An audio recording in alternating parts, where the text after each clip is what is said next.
I stand before you here today after what has been a difficult week for us. India suffered a terrorist attack in Kashmir's Pahalgam. 26 tourists were killed by Pakistani terrorists. As an Indian citizen, as a journalist, and as a human being, one has felt grief and anger. Old wounds have been opened, old challenges stare us in the face.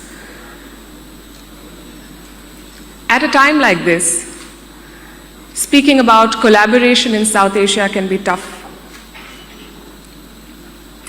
And I was wondering what I was going to say as I got on the flight yesterday. I also realized that we've been here before. So I'll start by repeating what I said on my show in the aftermath of the attack.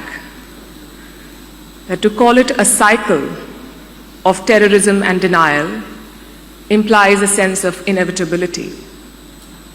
But what's happening here is not inevitable. Together we can break this pattern by setting the record straight.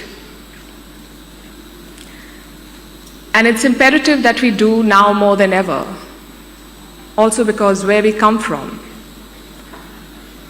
I think in most parts of the world, journalism is a relatively straightforward affair.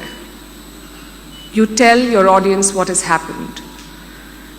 A court case, a cricket match, a new piece of legislation, a corruption scandal. You tell the story. It's not so simple for us. Here we can't just be happy telling the story, because what we say is the world's window into South Asia, into our society, our culture, our politics, our aspirations. And that adds a whole different dimension, a whole new level of pressure and responsibility to our jobs as journalists, because this is not just about reporting, it is also about shaping the world's opinion of us. If we leave it to Western media, they will turn South Asia into entertainment fodder, with a lot of crass stereotypes and little understanding or sensitivity as to who we are as a people.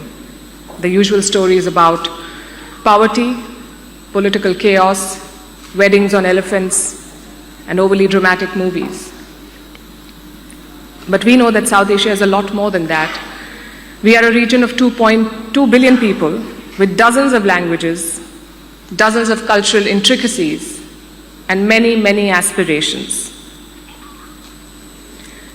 If we are to take our rightful place in the world, we must take charge of our stories. We must tell our stories.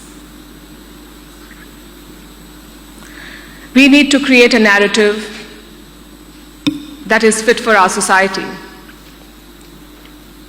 And I often think we have global forums, we have regional forums, we have groupings, we have alliances on a whole lot of issues: trade, connectivity, security, climate action. Why not media?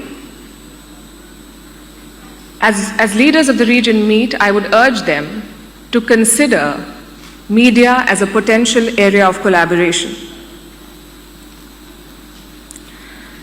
Because when we present the right picture before the world, we create the right perception, and it matters very much. When a business is looking to diversify into your country, an investor who's looking to put money in your country, a student who's looking to study in your country, a professional who's looking to relocate and work in your country, will base their decision on their perception of who we are and what we have to offer. So it makes political, economic, and strategic sense to take charge of our stories, to tell our stories ourselves.